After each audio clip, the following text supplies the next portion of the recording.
Hey guys, so you've been wanting to know, I'm sure you just saw our cruising video, our second vlog. You guys been wondering how the Iceabear, this particular model Fuerza, that's what I'm going to call it, how this thing's been doing. Now, right now we're going to give you a little overview, because this thing is real sleek. And this is, again, it's Tom's bike. So Tom, start us off.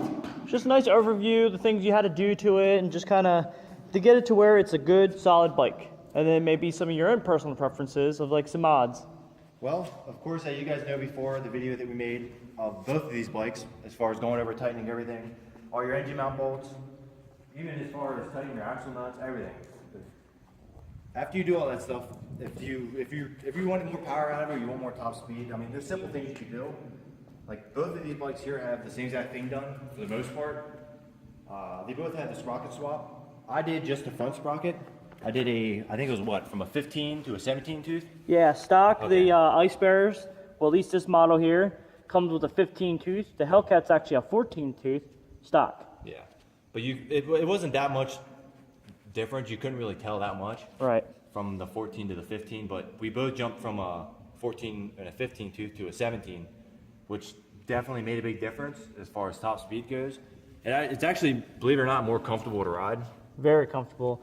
And all you would have to do for this, get, what was that, 8? That's an 8, yep, 2 8s. There's one up here and one down here. And you would also need, I think it's a 10mm socket to take off your hold down for your sprocket. Yeah, when you pull these off, you have like a little clip that you have the sprocket, then a clip with a little circle in the middle with 2 holes on the outside, slips right over. Then you have a bolt here, 10 mils. So after you unbolt these, take the case off, you'll see there's 2 10s, unscrew those, pop those off, then the whole sprocket will come off.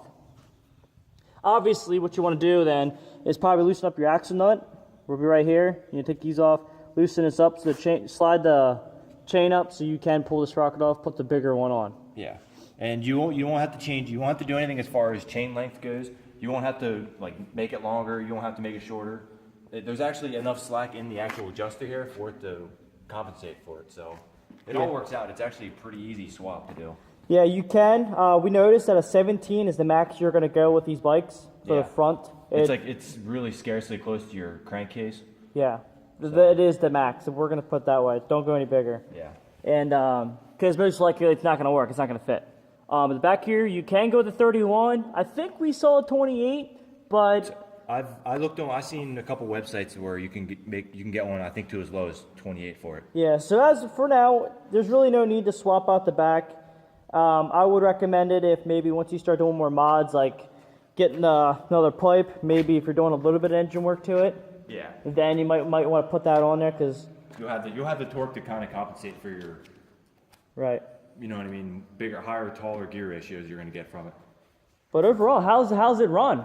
It sounds great. I mean, factory, it ran awesome, but of course, like anybody who's a motorcycle guy wants more from it. And of course, there's always ways to do it. The very first thing we did, which I'm sure a lot of people show on their videos, they put like a good Mikuni carburetor on. This one here is a Japanese-made good Mikuni carburetor. And I also did the intake swap, a 24mm, the whole way into the carburetor. It's a 24mm going in. Or actually coming out, I'm sorry, coming out into the engine. So it's all matching what the head port is. Now how much does something like that run? The intake tube, I got this. It's funny you asked that because everything you can get on Amazon. I got this whole setup here. Everything you see is on Amazon. This tube right here, I think $9. I think so. Something like that. And then the carburetor itself, depending on where you get it from, they range from like $30 to like $70. But you just got to find the right vendor because all of them have them for the most part. And they're all the same thing. You just got to find an actual genuine Mikuni carburetor. Mm-hmm. And then, of course, the air filter, that's a cheap little guy. I want to get a better one for it. That one right there was like $6, I believe. Okay. So, like the Hellcat, I noticed you had the same stock air box. And obviously they take that off. It looks like 2 screws or a couple screws bolt in with the plastics itself. Yeah. But what we did the air box actually bolts in right up here. Okay. You can see where it had screw holes in it. Well, I actually took all the brackets off, the whole airbox assembly, because obviously we don't need it. And I made this bracket right here. This bracket right here is basically tying this side plastic to this side. You can see how it moves a little bit, but without this bracket on here, this thing would be all over the place. It'd be so floppy. It I probably would probably break after I a guess while. in the making, you want to make one from here to up to the frame. That's why it doesn't really move at all. Yeah, I might actually make one that goes from here up to where the horn's mounted. Okay. It bolts up to there, so basically it makes like a triangle to kind of brace it up better. Gotcha. But for now, I mean, this works pretty well, to be honest with you. Now, again, you don't have to have that there. You'll just notice it's a little, it'll just be a little, actually, the Hellcat's the exact same way. I haven't gotten to do that yet just because of when I did my carburetor, I have a bigger filter on here, so it would interfere, it won't hit. So it would just move like this. So it's a little more. Yeah, see how it's a little bit more just like kind of floppy? Yeah, a little floppy. Yeah, again, it is what it is, but definitely, you know, hey, let us know. We can make you some. I mean, I'm sure within the next couple months here, we'll come up with a prototype for Adams for his situation. Yeah. So, I mean, it's probably going to be the triangle situation like we were just talking about, actually. Yeah. That'll probably actually work. But. Now, I just want to throw this out here quick. I guess some of you guys were asking, and here we are. This will be the Autobot. We thought these look like be cool. Look like they'd be little Transformers. You know, mine's the white one's got this positive look to it. You know, obviously a Autobot. Front headlight kind of gives it a nice Autobot feel to it as well. And then obviously we got the Decepticon over here. You know, this front light right here really does it. Really makes it that evil, you know, Transformer look. Then of course you got your Decepticon logo. And we actually already had comments where we're like, hey man, we like your guys' little Transformers out there. And of course we're smiling, freaking laughing because we're like, yo, this is what we wanted. So, and this is without them seeing the stickers, so that's kind of how we went about with that. But yeah, like Tom was saying, you know, with the new sprocket on there, really mellows out your gears. Oh yeah. A lot, with both machines here. Like stock, he could probably go about 50, but that's revving it all the way. That's full backs. It's kind of one of those things, if you want the longevity of your engine to last, the taller your gears are, the lower the RPMs you can keep, the better off the engine will be. The longevity of the engine will definitely last a lot longer. Yeah, better on fuel mileage too, because you're not revving it out the whole time. So if you're going 50 at 75, 8,000 RPM, and I would recommend if you're gonna have it a peg, don't go more than 7,500. Yeah. Then that's where, you know, it's not gonna be good. Yeah. But yeah, if you're gonna be riding smooth, if it was 7,500 at 50 mile an hour, which it was somewhere around there, now you're looking at fourth gear, like 45 to 5,000 RPM at like 50. Heck, you get third gear at 6,000, you're at 45. Yeah. So it makes it so beautiful to ride. Yeah, we can cruise the speed limit in third gear, and we still have fourth gear to go yet. Yep. So if you need to get away from traffic, or you know, just get up to speed, or keep up with traffic, there it is. Pop her in fourth, head home. Yeah, I mean, I rode 2 days out of the week last week, and I left the normal time what I normally would in my car, my truck. I made it there with a couple minutes to spare. I mean, so I'm just cruising with traffic. Everything. Yeah. Now again, that's with the new sprocket. Spend the $8, get it. It's very easy. You know, you don't have to need no mechanic or anything. That's also another thing. That's another Amazon thing you can get. Yeah, everything so far is on Amazon. If you guys want links, we can get you links. Yeah. I mean, I have everything saved in my payment history, so. Yeah. Yeah. We'll put that in. We'll put those links in the videos. Even for Adam's bike. Yeah, for Zach. Actually, they're the same sprockets. Yeah, everything's the exact, they're exact same. Everything's the exact same. Yep. Now I did get the 31 tooth in here, and I did a little hydro dip on here. It gave me maybe the backs were 34s, and we swapped it to a 31 because I started with that first, and I noticed maybe a 3 mile an hour difference. You know, it's still something, but then I went ahead and got the new sprocket, like Tom's, and it definitely evened out. So nothing drastic where it's like, oh, you need to get the 31 now.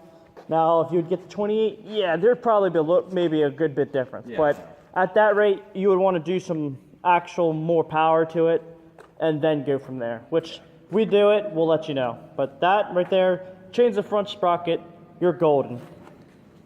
Or even, just do that, do the front sprocket and the carburetor swap with the intake, and it'll run pretty good. I mean, we haven't got the pipes yet, we're working on that. We're just trying to figure out what we're going to do, whether we're going to straight pipe it or get a low mount exhaust, which I'm trying to stay away from low mount exhaust. I'm not really a fan. Yeah. Because they're in the way, you know what I mean? Like, I'm just not trying to burn my leg or, for that sake, my hand or my arm or something like that if I stick my arm down there for some reason.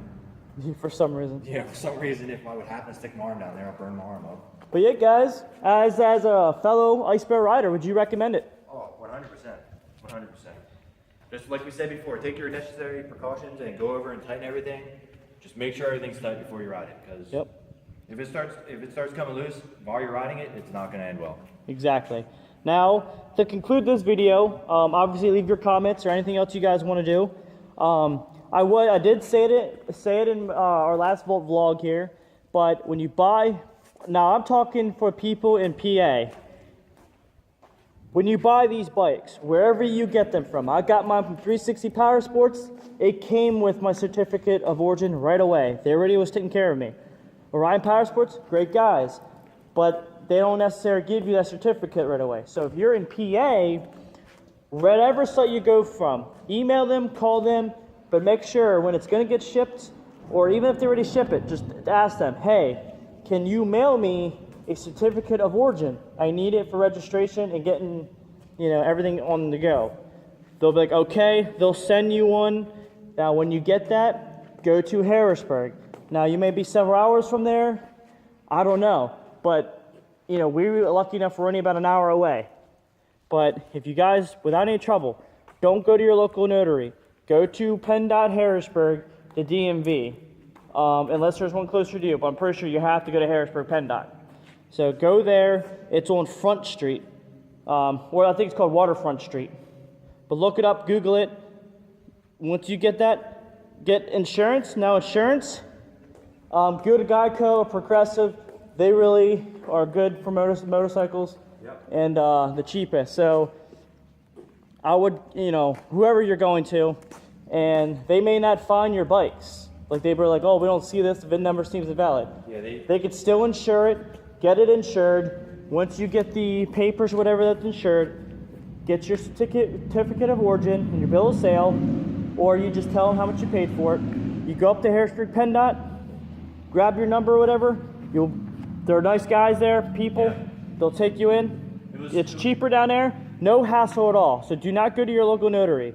Just go straight up there and again, if it's a couple hours, just do it. 100%, no problems. Yeah. Going up there was probably the best experience I've ever had at a notary before. Yeah, I know. Literally no hassle at all, and they were actually happy to be doing their job. Yeah, they were really happy. So, again, this is going to conclude the video. And then, let us know. We'll get some links down here. Everything that we're going to put the links for here will fit on this too. So, that'll be it for that. See you guys later. Subscribe.